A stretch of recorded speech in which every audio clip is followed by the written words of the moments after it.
So, as all of the hospitals and the whole country then was challenged with the introduction of this novel SARS-CoV-2 and the global pandemic from COVID, we needed to be agile and we needed to act quickly on our feet.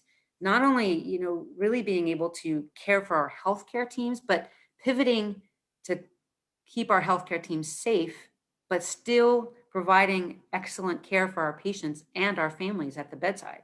So a big part of that, right, was creating new isolation units. We ended up having 5 across 2 campuses and 3 buildings. We had eager volunteers that then became obligate workforce. We've had many more patients than the 400 listed here that have received care for us, including adult patients shared among Texas Medical Center in our institution. And now, of course, we have an established track record, but we needed to really retool what we already had. And in order that gave us the agility to move quickly.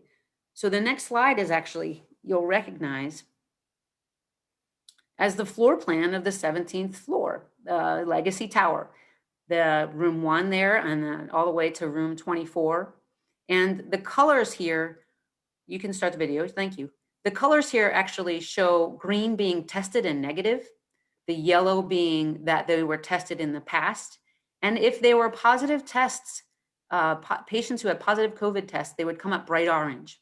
This gives you a blink of an eye situational awareness about your patient's testing status and where our positive patients are coming up. So then what's most important is if you drill down, the data lives behind the patient, you're going to see the actual live monitor at the bedside. The GE monitor data is coming up straight from the GeoMap.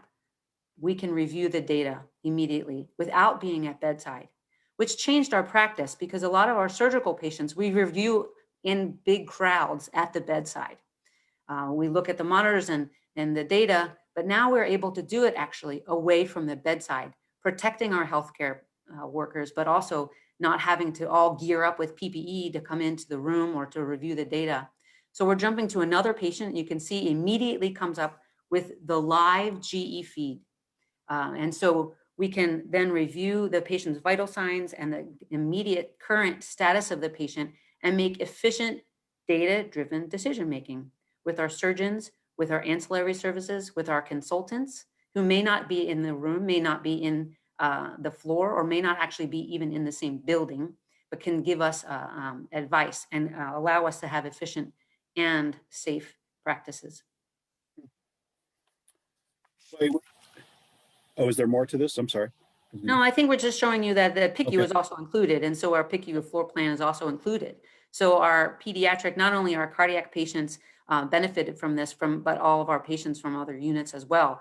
And so by creating new floor plans, even including our PICU, we were able then to have situational awareness for them. And as our patients moved from unit to unit, in isolation or non-isolation, we were able to continue to use the live sickbay feed.